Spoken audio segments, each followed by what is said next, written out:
kota, oknum kecamatan, karena Pak Camat ini adalah sebagai PPAD kota dan kepala desa. Kalau lima-limanya ini tidak kolaborasi, hanya satu saja kepala desa, sudah silakan. Selamat siang, kembali dengan saya Arvin Lim dari Quotient TV. Teman-teman, hari ini saya sedang bersama Pak Rizky ya. Pak Rizky ini adalah kepala cabang ketua LQ untuk cabang Surabaya dan sekitar Jawa Timur lah ya. Jadi teman-teman, supaya kenapa tujuannya seperti itu, agar teman-teman dan masyarakat tahu LQ ini bukan Arvin Lim sendirian, tetapi kami ini adalah teamwork ya. Jadi kalau di Jakarta itu ada bantengnya, ada Pak Sadan Sitorus ya, Batak yang memberani. Di sini ada Pak Rizky di sini ya. Jadi dia kalem kayak air, tapi hati-hati bisa menghanyutkan teman-teman. Nah hari ini kita mau kilik-kilik nih otaknya nih ya, analisa beliau tentang apa? Tentang Menteri ATR BPN teman-teman. Hubungannya korelasinya dengan mafia tanah. Ya, jadi sebelumnya teman-teman, saya mau memperingatkan bagi teman-teman, bagi masyarakat yang mungkin sensitif atau kupingnya nggak siap, tolong dimatikan aja ya. Jadi YouTube kami ini di skip aja silahkan. Karena kenapa? Kami ini memberikan kritik, memberikan opini yang membangun bagi masyarakat ya, bagi negara. Tujuan kami ini agar supaya mereka berbenah. Ya, jadi kami akan berikan secara objektif. Kami tidak menyerang individu atau orang tertentu, ya kan? Tapi kami memberikan penilaian yang menurut kami diperlukan. Guna apa, teman-teman? Guna supaya tercapai tujuan yang diinginkan oleh pemerintah. Ya, jadi Pak Rizky udah tahu ya berita terakhir itu, ini sebenarnya udah sekitar sebulan 2 bulan yang lalu terjadi pergantian menteri Pak. ATR BPN ya. Jadi Menteri ATR BPN sebelumnya kita kenal sebagai Bapak Sofyan Djalil. Betul. Di situ. Nah, diganti oleh Bapak Presiden Jokowi menjadi Menteri Hadi Cahyanto. Di situ ya, Pak Hadi. Hadi ini kita kenal latar belakangnya sebagai Panglima TNI. Nah, Pak Rizky, kalau menurut Bapak ya, untuk menurut Bapak ini, kenapa kok Menteri ATR BPN ini yang lama ini diganti nih? Kita fokus yang lama dulu nih Pak. Si Sofyan Djalil. Menurut Bapak, adakah keberhasilan dan kekurangan beliau di masa beliau memimpin ATR BPN? Ya, terima kasih sebelumnya. Kalau menurut saya sih setiap pejabat itu mungkin ada sedikit prestasi ataupun banyak kekurangan atau dibaliknya juga. Tapi kalau saya melihat Menteri ATR BPN yang kemarin itu betul-betul apa ya, kurang tegas dan kurang berani itu menindak mafia-mafia hukum. Kurang tegas dan kurang berani. Betul ya, karena apa? Kita ketahui bersama kasus-kasus yang mafia-mafia tanah di Indonesia yang tidak terselesaikan, tumpang tindih produk hukum keluaran BPN, sertifikat ganda dan sebagainya itu nggak diberantas gitu. Jadinya hanya sebuah pepesan kosong, masyarakat yang jadi korban. Nah seperti itu mungkin ya Pak. Bukan nih Pak, jadi kalau Bapak bilang sebelum-sebelumnya nggak diberantas di situ, tolak ukur Bapak apa Pak? Dia nggak diberantas Pak? Ya tolak ukur daripada nggak diberantas itu adalah ya sampai sekarang perkara-perkara itu mandek. Betul. Itu sebagai contoh itu apa, mafia tanah di Kota Mubagu yang LQ tangani itu sendiri kan sampai sekarang tidak mempunyai titik terang sama sekali kan, itu udah mandek sekitar 2 tahun lebih.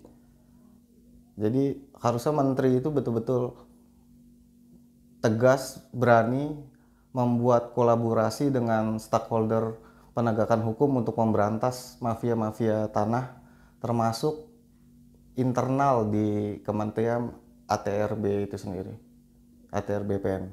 Ya. Nah, gini Pak, yang mau menjadi pertanyaan saya, kenapa sih dia nggak berhasil? Apa sih kendalanya sampai seorang menteri yang kita bilang laporan langsung ke presiden aja loh, Sofyan Djalil, itu nggak mampu menangani mafia tanah?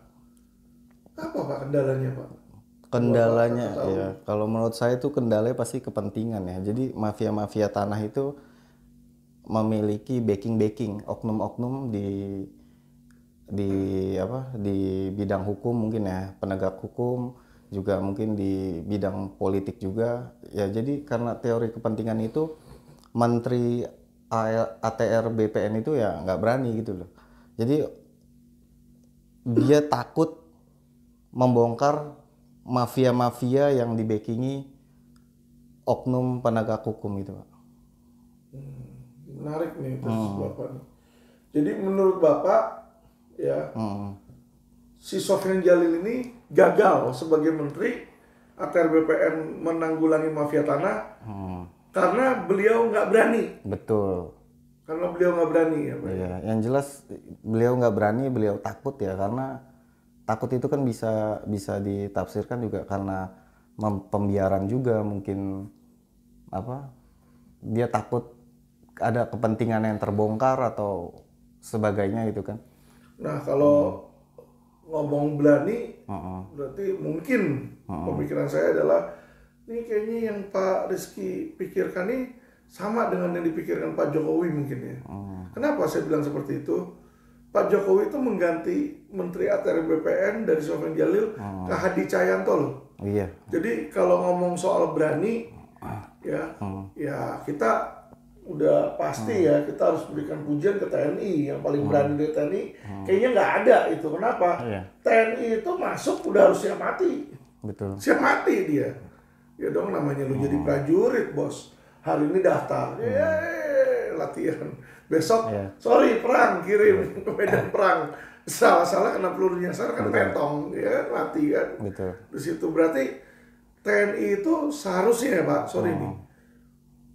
Kalau Bapak lihat Pak Hadi Cahyanto punya nggak keberanian? Jelas, kalau punya, soal ya? berani gitu. Oke, berarti sebuah nilai positif dari penggantian ini seharusnya sebenarnya keuntungan positif sudah dimiliki nih ya oleh Pak Hadi Cahyanto ya. Betul. Sebagai Menteri ATR BPN yang baru ya.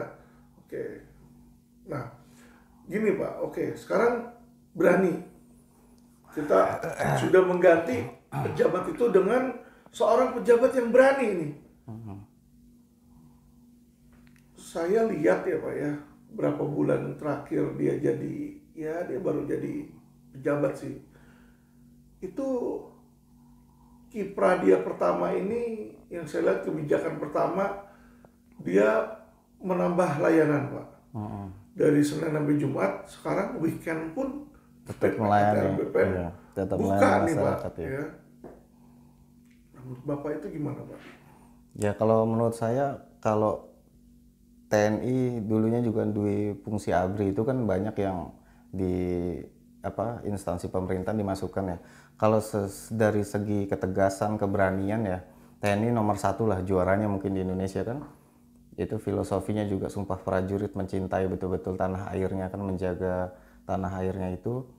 Cuman yang saya ingatkan jangan sampai ada tekanan-tekanan politik atau intervensi dari politik gitu loh. Jadi betul-betul mengawal, menjaga Ibu Pertiwi ini, tanah-tanah ya yang secara administratif dimiliki masyarakat itu ya betul-betul dijalankan dengan sesuai tupoksinya gitu loh. Kalau soal berani sih saya yakin seorang mantan jenderal tinggi TNI ya, sebagai Panglima TNI pasti berani ya menghancurkan mafia-mafia hukum itu sebuah prestasi sebenarnya di tengah pasca dia menjadi purnawirawan itu Pak. Tapi kalau mungkin ada sedikit kekurangannya mungkin secara kompetensi ya, background dia juga dari militer, mungkin tidak terlalu menguasai secara administrasi soal pertanahan, tapi ya stafnya bisa bantu itulah. Yang penting seorang pemimpin itu kan berani mengambil tindakan tegas, terstruktur untuk kepentingan instansinya ya, di berdirinya ATR BPN itu ya untuk mengamankan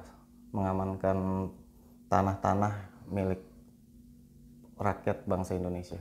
Kira-kira jadi menurut Bapak dengan digantinya Menteri ATR BPN dari Sofyan Djalil ke Hadi Cahyanto, persoalan akan selesai Pak, mafia tanah? Seharusnya itu lebih baik Pak. Kalau selesai nggak mungkin, itu kan tugas berat ya. justru kredibilitas dari Pak Hadi ini dipertaruhkan di sini.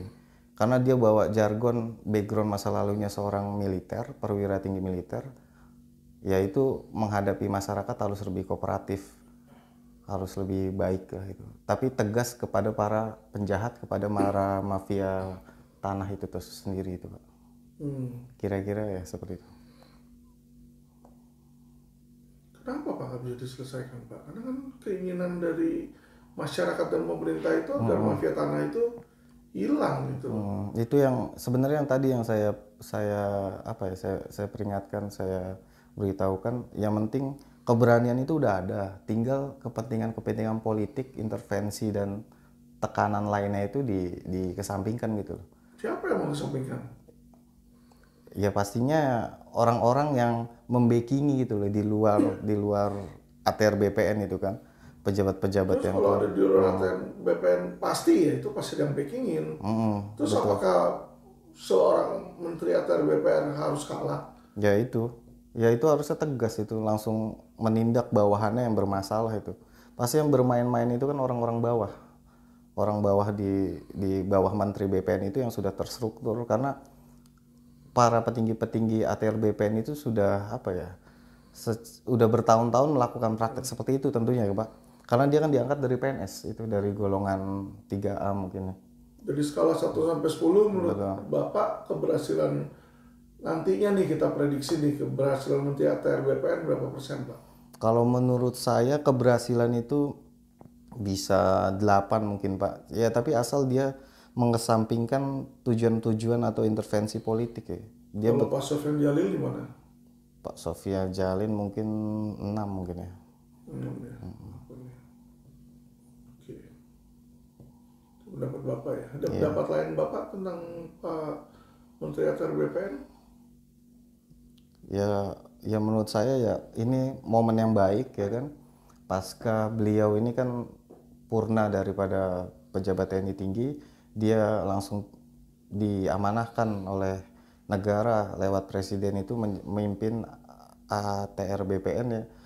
Cita-cita masyarakat ya inginnya segala kasus daripada pertanahan di Indonesia itu diselesaikan dengan humanis, dengan baik, dengan ketegasan tinggi, serta memberantas oknum-oknum yang ada pada internal BPN itu sendiri Pak.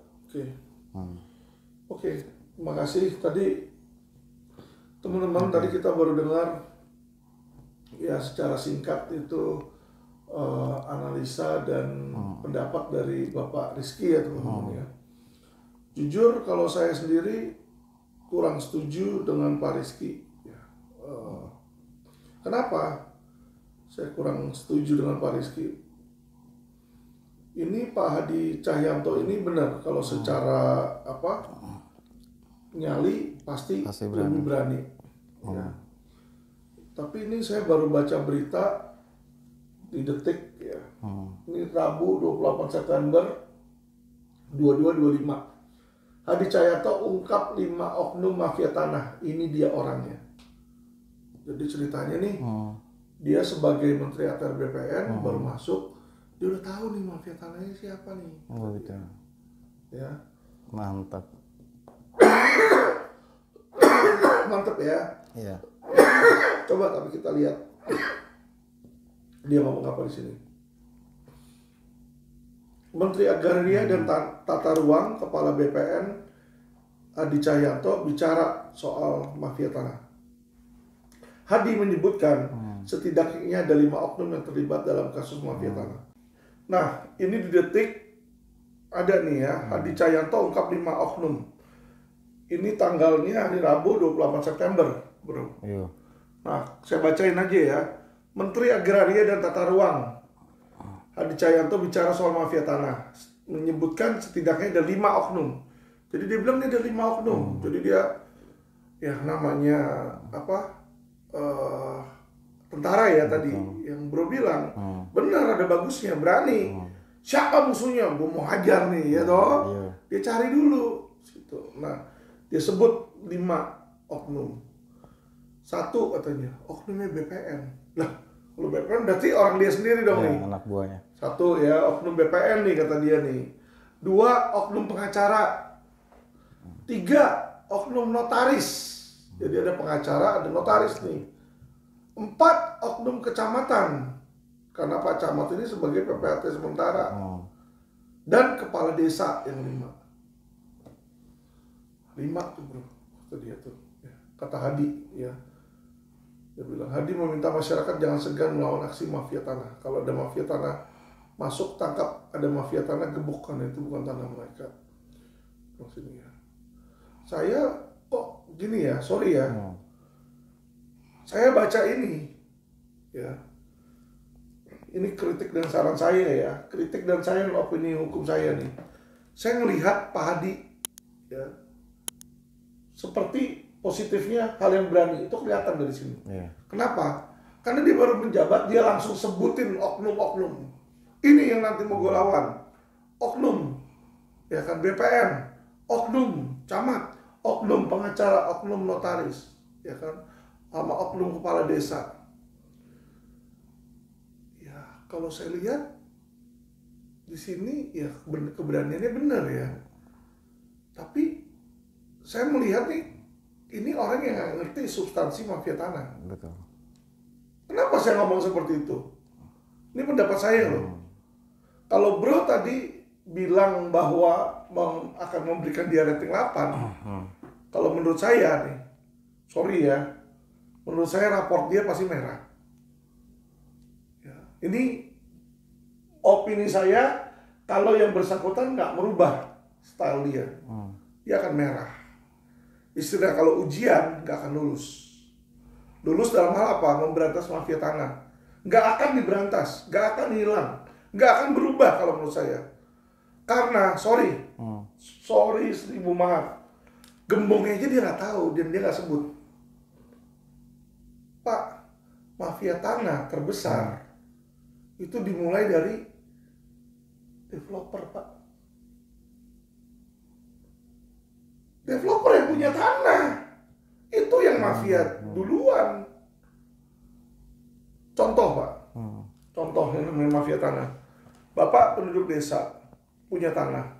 Saya developer, saya melihat, wis, tanah lu bagus, gua mau bikin mall. Wah, ada banyak penduduk desa, gua mau ambil. Gua mau rebut nih. Bener nggak? Betul kayak gitu. Harus ada yang menginginkan tanahnya itu dulu.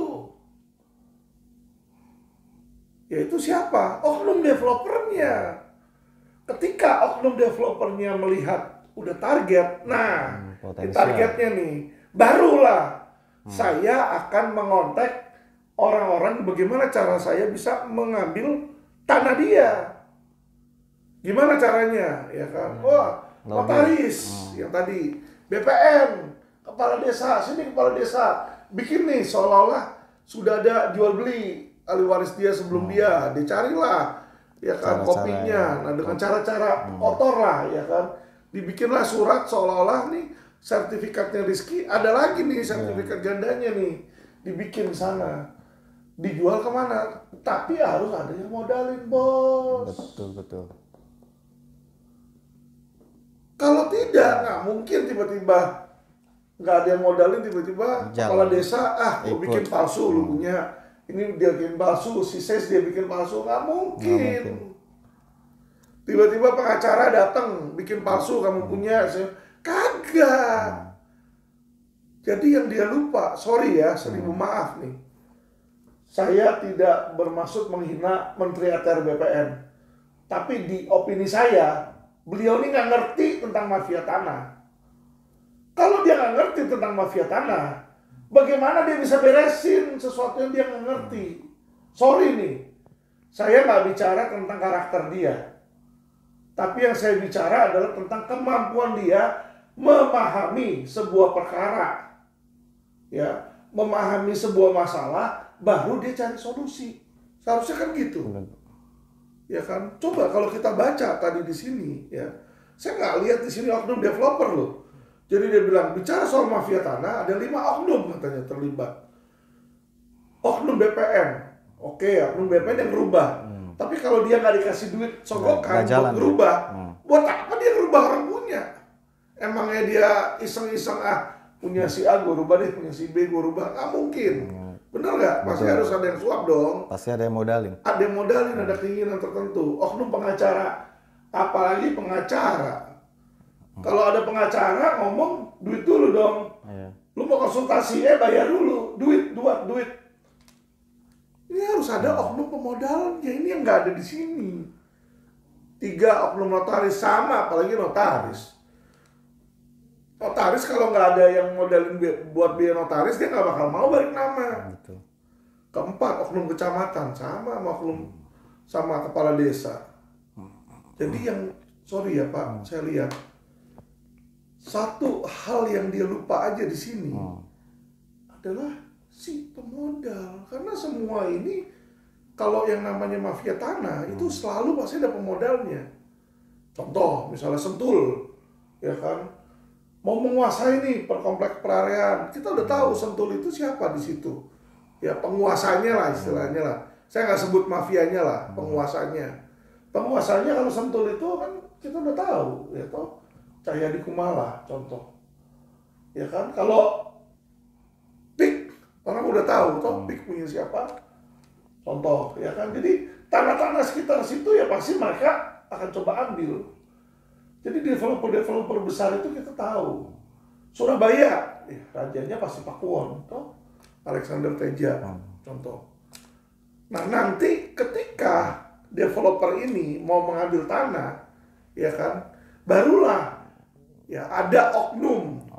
Balik lagi oknum developer. Jadi saya nggak bilang semua developer jelek Pak, tetapi ada oknumnya kan di dalamnya yang gue coba dapetin cara murah, mainlah ajar. Nah disitulah timbul mafia tanah. Jadi kalau menurut opini saya nih, ini Pak Hadi Cahyanto ini yang tadi Bapak bilang nggak memiliki kompetensi. Yeah. Ya, jadi ginilah, kalau contoh ya, kalau saya dibandingin sama dia, kalau kita sama-sama ke medan perang, saya udah mati duluan Pak, ditembak. Dia lebih jago, dia udah tahu ada musuh ngumpet di sono ini. Tapi maksud saya adalah kalau ini bukan bidang dia dimasukin, nggak mungkin menang. Ngerti ya Pak maksud saya ya? Paham. Jadi misalnya di Cahyanto TNI, kita bilang ayo suruh adu apa misalnya, adu nyanyi, ya bukan bidang dia, sama artis ya kalah dia. Kan begitu. Atau adu arsitek bangun gedung, bisa-bisa rubuh kan, karena sorry bukannya kita menjelekkan dia, tapi memang bukan kompetensinya beliau. Betul. Di situ. Jadi gini Pak, yang saya sayangkan, saya nggak menyerang individu. Yang saya sangat sayangkan di Indonesia, kenapa sih ini bisa terjadi? Orang itu ditempatkan pada posisinya bukan karena kemampuan mereka, bukan karena kompetensi mereka, tetapi mungkin karena ada kepentingan politik tadi. Apakah beli jabatan, ya kan? Atau karena hal kedekatan doang. Aduh, saya presiden, oh ini teman saya, udahlah kamu aja deh. Yang ini yang saya sangat sayangkan Pak. Yang nantinya bakal ada balas budi politik gitu. Ya, itu politik masuk. Jadi maksud saya adalah kepentingan negara ini kalau kita memberesin ya, seharusnya ya, in my opinion seharusnya kalau kita mau beresin Indonesia, kita harus lepaskan kepentingan pribadi. Kita harus singkirkan kepentingan pribadi ini. Ya. Dan kita harus utamakan kepentingan negara. Itu Pak, kalau menurut saya Pak. Jadi kita bisa lihat, sorry, saya bukannya menghakimi, ya kan. Tapi kalau saya lihat seperti ini, naga-naganya, raportnya pasti akan merah juga. Dalam hal mafia tanah itu nggak akan diberantas, Pak. Nggak akan hilang, Pak. Karena oknum BPN, camat, kepala desa, itu selalu akan ada. Misalnya kita tertipin si A, Pak, camat kota mana, besok kan ganti camat orang lain. Nah kenapa itu masih tetap timbul? Karena satu hal, oknum itu tidak bisa dibersihkan karena mereka punya sifat dalam tubuh mereka sendiri yang apa? Yang koruptif, nggak punya integritas, Pak. Kalau dia punya integritas, oknum itu nggak ada.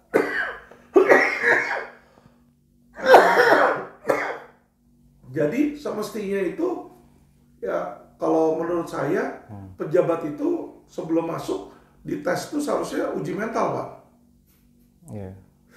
Uji mental, kalau dikasih duit gede, terima sogokan gak nih dia? Kalau dia terima, ya berarti apa? Gagal. Otomatis pasti akan koruptif di situ. Itu sih kalau yang saya lihat sih. Tapi susah ya Pak dalam implementasinya ya. Iya, dalam praktiknya ya, karena sifat-sifat seperti itu udah menjadi tradisi mungkin ya di negara kita. Itu contoh gini lah, kita anggaplah Pak Hadi Cahyanto, Pak Hadinya benar dia bersih, saya tahu ya kan, misalnya bersih. Dia beresin nih oknum BPN, dia tahu ada si AE lo oknum lo, ya ketahuan. Apa yang dia lakukan? Dicopot biasa kan. Ganti lagi orang baru. Orang baru namanya gua, misalnya nih gua developernya nih, gua salah satu 9 naga, tinggal gua bilang, bos gua mau tanah itu tuh.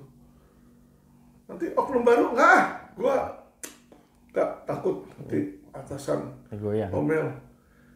Ya udah deh, nih 100 juta buat lo. Nggak mau 100 juta, ya udah nih 200. Nggak mau nih 300, naik terus. Sampai tinggal kapan dia goyang bos? Ya kan? Namanya oknum developer atau oknum mafia tanah, kalau sudah mau ambil sesuatu, dia hajar habis-habisan. Iya. Ya, kenapa saya bilang seperti itu teman-teman? Ya, saya menangani kasus sebelum lama ini teman-teman. Teman-teman tahu kasus siapa? Itu kasus tanah teman-teman. Ini sangat menarik. Ya, jadi klien yang saya dampingi pun juga bukan klien kelas teri loh, bukan loh. Klien kelas kakap yang saya tangani, yaitu siapa namanya tuh yang punya karaoke Crown, ya, yang punya karaoke Crown, ya. Jadi siapa ya kemarin tuh namanya tuh, dia tuh Pepen, namanya Pak Pepen. Jadi Pak Pepen ini punya tanahnya dia mau dibeli, ya kan, sama developer terkenal, ya.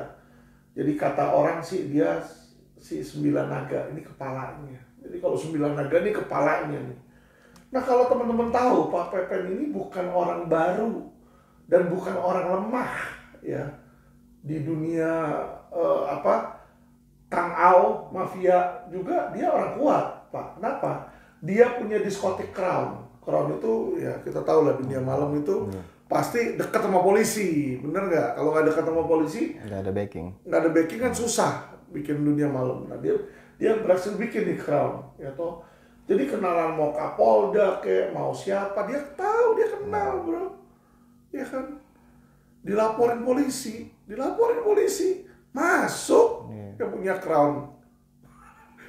Jadi dia punya tanah punya dia, ya kan. Dibikin seolah-olah dia kagak ngerti apa itu NIB, ya, nomor induk bidang katanya. Orang kan bingung, padahal dia pikir NIB itu nomor yang notaris gitu loh. Jadi kesalahan sepele aja itu akan dicari ya celahnya, sehingga apa yang terjadi sama Pak Pepen? Masuk penjara beliau.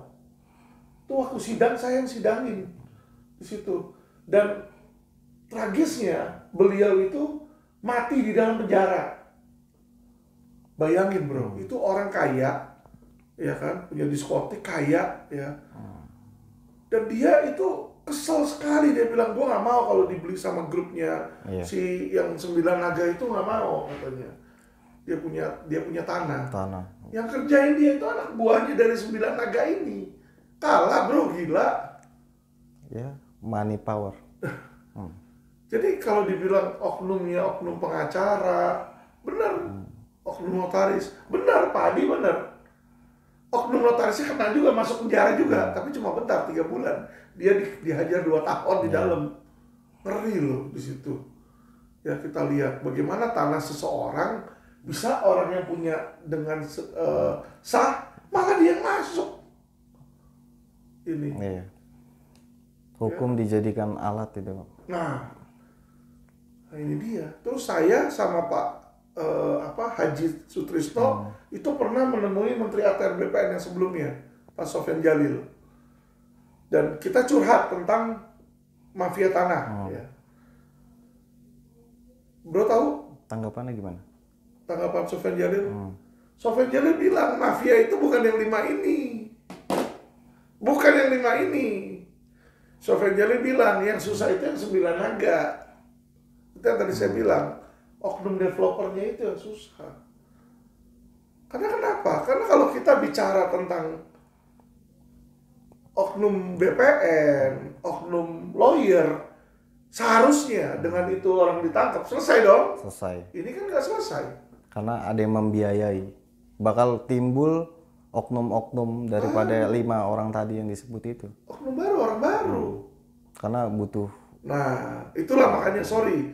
Saya nggak sependapat dengan Bro Rizky, kenapa? Karena saya melihat bahkan seorang Menteri ATR BPN nggak ngerti bagaimana harus beresin. Sorry nih, nggak ngerti dia gimana harus beresin mafia tanah. Sehingga kalau dia beresinnya simptomnya ya akan begitu terus. Karena masih ada pemodal. Karena sumber kankernya itu nggak diberesin, Pak. Di situ. Ya, pemodalnya ini loh. Inilah yang menyebabkan adanya demand. Makanya ada supply. Kalau demand yang ada yang mau beli, siapa yang mau kasih supply? Gitu loh. Ada demand and supply. Ini yang masyarakat netizen harus tahu ya. Harus cerdas. Jadi, ya kan, kita tidak akan pernah tenang kalau ada mafia yang mau menginginkan tanah kita. Ada kok yang nawarin, lu mau ngatur tanah depan lu, lu bisa rubah jadi punya lu. Bisa.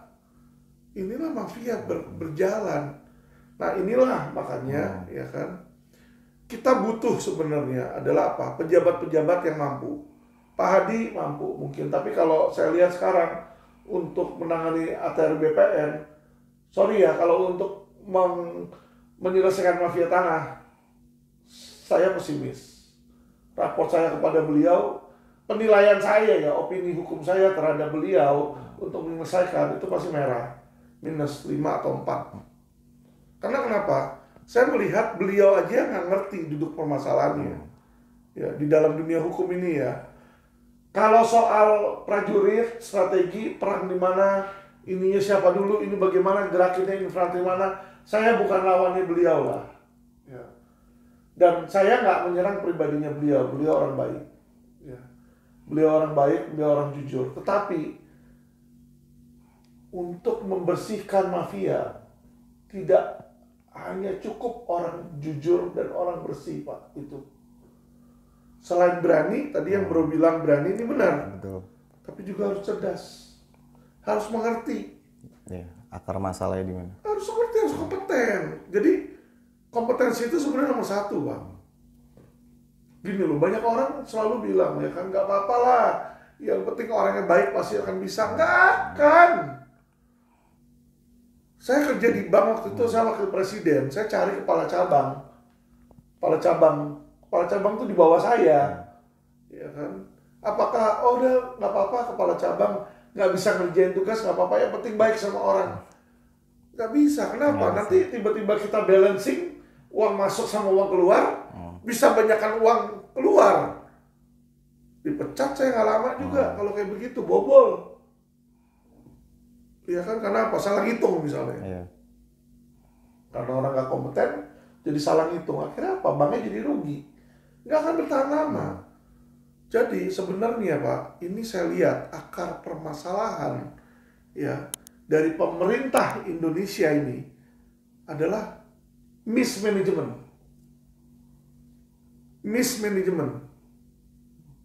Salah manajemen. Kalau saya sebagai kepala LQ, saya taruh Pak Rizky ternyata salah orang. Pengaruh nggak Pak? Cabang bisa naik atau turun? Sangat pengaruh. Sangat pengaruh. Jadi nomor 1 tuh harus ada kompetensi. Nomor 2 integritas, harus keberanian, integritas. 3 komitmen.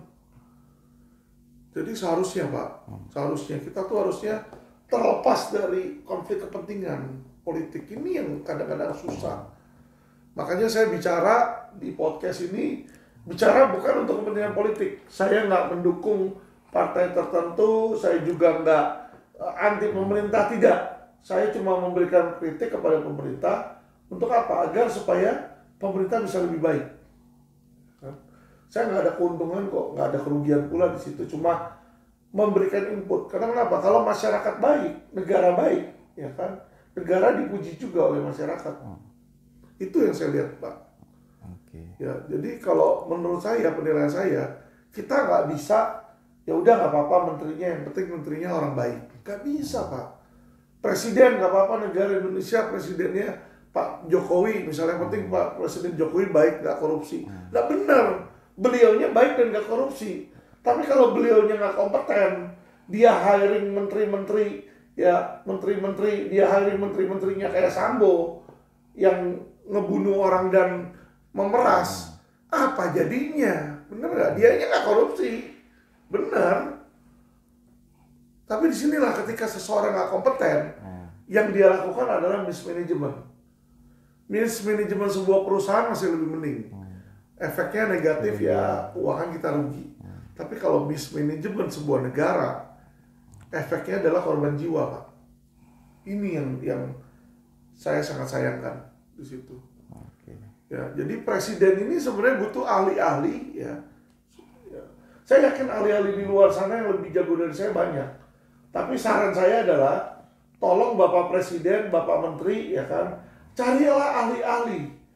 Jadi contoh Pak Hadi, ya. Saya nggak bilang Presiden suruh pecat Pak Hadi saat ini, tidak. Jangan salah artikan saya punya perkataan loh. Bagaimana cara untuk ngimbangin? Pak Hadinya udah benar, udah baik. Pak Hadi butuh seorang staf ahli yang mengerti untuk menjadi penasehat dia itu. Ya kan itu yang dilakukan ketika seorang raja dia menguasai sebuah kerajaan, tapi dia nggak mesti ngerti hukum, ngerti macam-macam kan? Dia nggak ngerti hukum, apa yang dia lakukan? Ambil penasehat hukum yang bisa menasehati dalam bidang hukum. Nah, maksud saya ini bagaimana ini penasehatnya si Adi Cahyanto ini? Harusnya dicari seorang ahli penasehat yang pinter. Yang sudah berpengalaman. Yang berpengalaman bisa tahu, Pak. Problemnya bukan cuma 5 itu loh, Pak. Ada yang ke-6. Dan ada lagi yang ke-7, Pak. Bukan cuma 5. Salah, Pak. Ke-6 tadi developer, ke-7 masih ada, yaitu mafia peradilannya, Pak. Ketika ini nanti dimasukin ke kepolisian atau ke kejaksaan atau kehakiman, disitulah kena mafia. Dan itu bagian dari mafia tanah mereka. Ya, mereka udah satu paket. Nah, jadi sorry ya kalau saya lihat sepintas di sini, dari sini aja sudah melihat bahwa negara ini, ya kan, ini loh banyak kelemahannya. Ya, tolong teman-teman masyarakat yang membaca, ya. Jangan menilai negatif. Maksud saya kenapa? Saya bilang seperti ini bukan maksud saya menjelek-jelekan Pak Hadi atau Menteri ATR BPN. Yang namanya kita kritik, kita kasih tahu kelemahan mereka. Untuk apa? Untuk supaya kelemahan itu diperbaiki dan ditutup. Ya, untuk diperbaiki. Ya, jadi contoh misalnya saya melihat, sekarang kalau saya tanya ke Pak Rizky, Bapak bisa lihat muka Bapak nggak saat ini? Nggak bisa toh. Bisa, saya butuh bantuan orang lain. Untuk kalau tiba-tiba misalnya ada debu dikit atau ada kotoran di jidat kan nggak bakal bisa lihat toh. Perlu bantuan orang lain toh. Nah seperti inilah, jadi masyarakat misalnya saya lihat, Pak Rizky itu ada bekas kapur tuh di atas tuh misalnya. Nanti kan Pak Rizky, oh masa sih lihat pakai kaca? Oh iya ada kotoran, bersihin kotorannya. Nah maksud saya adalah seperti itu teman-teman ya. Jadi masukan untuk Menteri ATR BPN, ya, cobalah kalian cari ahli-ahli hukum, ya, yang kompeten. Karena kenapa? Karena penilaian-penilaian yang ada di masyarakat ini, ya, kalau saya lihat ini sangat nggak mumpuni dan sangat tidak tepat sasaran, Pak Menteri. Ya. Supaya apa? Supaya raport Pak Menteri bisa berubah. Kalau penilaian saya sekarang kepada Bapak, nilai Bapak 4-5 doang, Pak. Merah, Pak. Karena kenapa? Yang saya bilang, masalah utama kankernya ini belum dibenahi, yaitu developernya. Itu kanker. Kedua adalah mafia hukum. Selama ini masih ada, selalu ada kesempatan. Jadi kadang, Pak, orang itu nggak mau nyuri. Kesempatan yang bisa nyebabin. Tinggal nanti di situ kita kuat mental atau enggak. Tapi kalau nggak ada kesempatan orang nggak mungkin nyuri. Gitu. Jadi misalnya saya butuh uang BU, ya kan? Saya lihat kagak ada duit sini. Kalau mau nyolong Rizky gimana? Mau nyolong ya duitnya nggak ini. Kecuali tiba-tiba Pak Rizky ada bawa duit sekepok, dia salah taruh di sini. Dia taruh, dia lupa ambil. Nah, ada kesempatan nih, nggak terjaga. Diambillah itu. Jadi kalau menurut Pak Alvin, solusi paling efektif adalah Kementerian ATR BPN merangkul atau seorang ahli berpengalaman, orang ahli hukum di bidangnya untuk membantu kinerja daripada ATR BPN. Betul, Pak. Yang kedua, secara efektif memberantas dari pucuknya, dari benihnya itu. Betul. Yaitu pengembang-pengembang, mafia-mafia yang punya resource untuk membiayai para oknum-oknum yang kelak jadi mafia hukum itu sendiri. Kalau pengembangnya nggak ada, yang mau punya tanah nggak ada, kan nggak mungkin ada mafianya, Pak. Betul. Bapak punya tanah, ya kan? Tapi nggak ada pengembang, ada saya nih yang pengen ngerampas tanah Bapak. Nggak ada saya, lah terus siapa yang mau ngerampas? Nggak mungkin dong tiba-tiba oknum camat, saya rubah aja, saya bikin. Di situ Pak, maksud saya Pak. Ya, jadi disinilah harus diselaraskan sama pemerintah. Ini yang biasa banyak kejadian seperti itu kan, perampasan tanah karena itu. Karena ada pemodal. Ada pemodal, jadi ada pemodal, ada tanah masyarakat, ada pengembang yang mau masuk. Nah, itu pengembang inilah yang menjadi oknum dan merampas. Iya, itu termasuk juga di wilayah-wilayah Kalimantan, tambang-tambang itu kan. Jadi para PT-PT besar itu batu bara, emas atau sebagainya itu pasti punya resource secara keuangan untuk betul oknum-oknum di daerah tersebut itu kan. Betul. Jadi kalau saya lihat ya Menteri ATR BPN ya dari sikap udah bagus, keberanian sudah bagus, karakter udah bagus, ya toh nggak diragukan lah keberaniannya beliau lah. Tetapi dari segi kemampuan nggak semua orang kan mampu. Nah, bagaimana caranya untuk menutup? Hire penasehat, Pak. Hire penasehat untuk apa? Untuk bisa membantu Bapak mendapatkan solusi. Gimana nih mafia tanah? Bikinlah research. Ya toh, masalah di mana sih yang sering terjadi? Kalau di Jakarta kan sono-sono lagi tempatnya, kita tahu. Daerah utara terus kan yang jadi masalah. Jakarta Utara, Tangerang, Jakarta Utara, Tangerang itu yang jadi masalah. Ya karena apa? Ada pembangunan PIK, Pantai Indah Kapuk, PIK 1, PIK 2, pulau reklamasi. Ya situ-situ lagi. Ya jadi sebenarnya nggak susah sih. Ya kan? Karena kenapa ya? Developernya kan kita tahu siapa. Itu yang seharusnya dihentikan. Ya gimana? Ya mereka mau untung, oke. Mereka mau bangun, ya udah fasilitasi. Gimana cara fasilitasinya? Disinilah nanti dimana pemerintah mungkin jadi penengah kalau untuk memfasilitasi. Dia butuh, ya tentu saja nggak bisa dong keinginan ada tanah satu kecil mestinya diambil tapi orangnya nggak mau, ya kan? Ya udah kan ganti rugi lah yang fair supaya bisa diambil, ditukar, ya kan? Kasih nih orang tanah yang layak, uang yang layak, jadi dia bisa beli lagi tempat yang lain. Situ semestinya kan kayak begitu, ya. Jadi masalah mafia tanah ini udah sebenarnya dari zaman dulu sih Pak. Sampai sekarang nggak selesai-selesai toh. Ini kalau saya lihat. Jadi nanti pun setelah Pak Hadi Cahyanto pun juga akan ganti Menteri ATR BPN lagi Pak. Iya, kecuali kalau saran-saran yang tadi diberikan mungkin dijalani mungkin. Itu akan ada perubahan ekstrim mungkin. Akan ada perubahan, saya yakin itu. Jadi jangan pemerintah ini berperan proaktif bantu.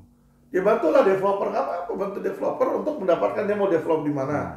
Kasih tanah dia mau develop apartemen misalnya. Ya udah mana berdasarkan tata ruang bagusnya.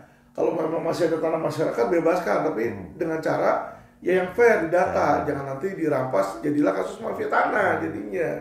Itu sih sebenarnya. Kalau saya lihat kan, tapi ya dalam pelaksanaannya kan mereka cuek yang penting dapat setoran. Nah ini yang saya sangat sayangkan Pak di situ. Nah,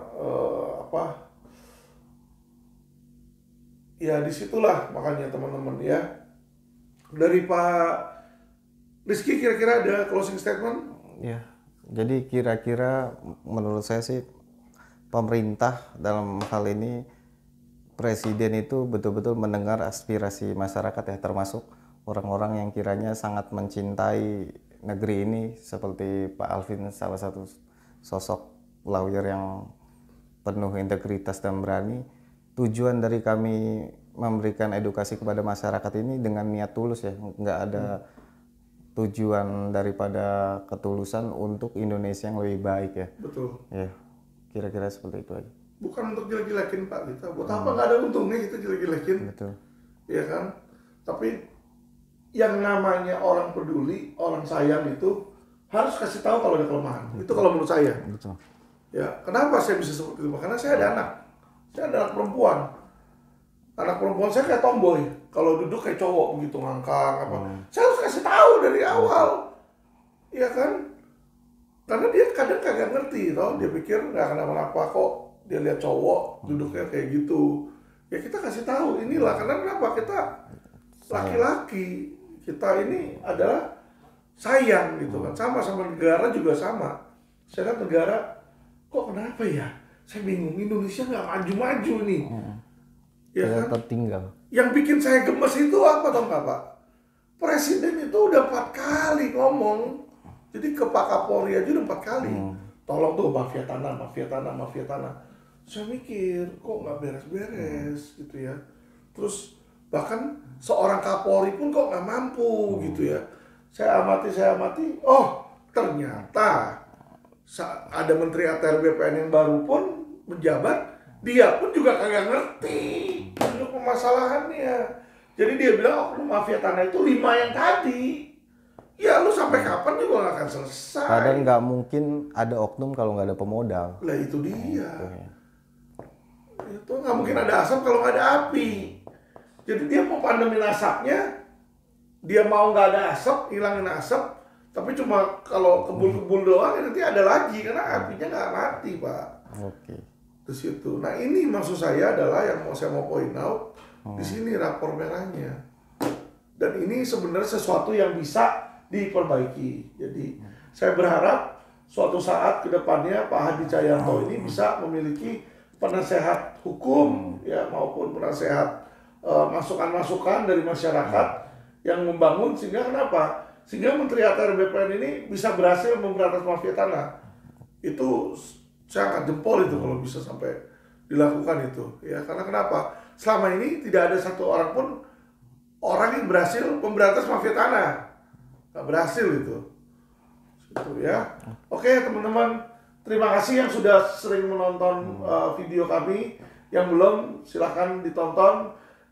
Tolong bantu perjuangan kami dengan cara simple teman-teman, yaitu subscribe dan bantu informasikan ke teman-teman kalian untuk subscribe, ke keluarga kalian untuk subscribe. Karena kenapa? People is power.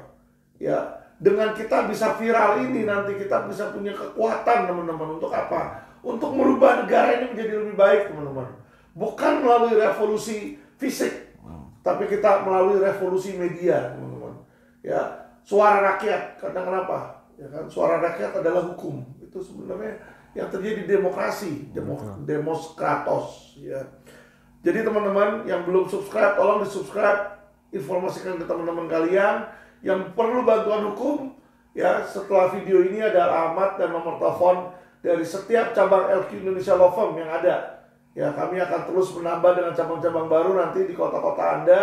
Di situ silakan yang perlu bantuan hukum kami akan bantu. Ya kan, sebisa mungkin kita akan membuat dan berusaha agar Indonesia menjadi Indonesia maju dan lebih baik. Salam cerdas hukum.